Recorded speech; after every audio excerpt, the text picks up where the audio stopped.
ഭക്തസഹസ്രങ്ങൾക്ക് സായുജ്യമായി ഏഴര പൊന്നാന ദർശനം. ഏറ്റുമാനൂർ ക്ഷേത്രത്തിൽ പുലർച്ചെ 12 മണിക്കാണ് ഏഴര പൊന്നാന ദർശനം നടന്നത്. ക്ഷേത്രത്തിലെ ആസ്ഥാന മണ്ഡപത്തിലായിരുന്നു ഏഴര പൊന്നാന ദർശനം. ദീപപ്രഭയിൽ തിളങ്ങി നിൽക്കുന്ന പൊന്നാനകളെ ദർശിച്ച് ഭക്തർ കാണിക്കയർപ്പിച്ചു. ചരിത്രപ്രസിദ്ധമായ ഏഴര പൊന്നാന ദർശനത്തിനായി ആയിരക്കണക്കിന് ഭക്തരെത്തി. ക്ഷേത്രത്തിനുള്ളിൽ നിന്ന് 11:30 പൊന്നാനകളെ എഴുന്നള്ളിച്ച് ആസ്ഥാന മണ്ഡപത്തിൽ പ്രതിഷ്ഠിച്ചു. തന്ത്രി കണ്ഠര് രാജീവരുടെ നേതൃത്വത്തിലായിരുന്നു ചടങ്ങുകൾ. ഏറ്റുമാനൂരപ്പന്റെ തിടമ്പിന് ഇരുവശങ്ങളിലായി ഏഴര പൊന്നാനകൾ നിരന്നപ്പോൾ ആസ്ഥാന മണ്ഡപം ദീപപ്രഭയിൽ കുളിച്ചു. ചെങ്ങന്നൂർ പൊന്നുരുട്ട മഠത്തിൽ കുടുംബത്തിലെ കാരണവർ വലിയ കാണിക്കയിൽ ആദ്യ കാഴ്ച സമർപ്പിച്ചു.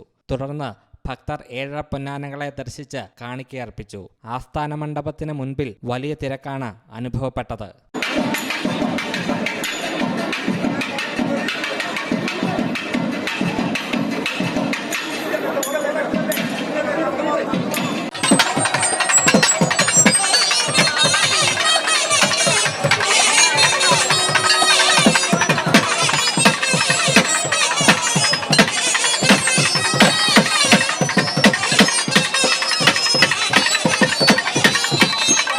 പിന്നാലെ ഏഴര പൊന്നാനകളെ കൊടിമരച്ചോട്ടിൽ ഇറക്കി എഴുന്നള്ളിച്ചു. പുലർച്ചെ 2-നായിരുന്നു വലിയ വിളക്ക് ദർശനം. തിരക്ക് നിയന്ത്രിക്കാൻ പ്രത്യേക ക്രമീകരണങ്ങൾ ക്ഷേത്രത്തിൽ ഏർപ്പെടുത്തിയിരുന്നു. 20-ന് ആറാട്ടോടെ ഉത്സവം സമാപിക്കും. News desk you talk.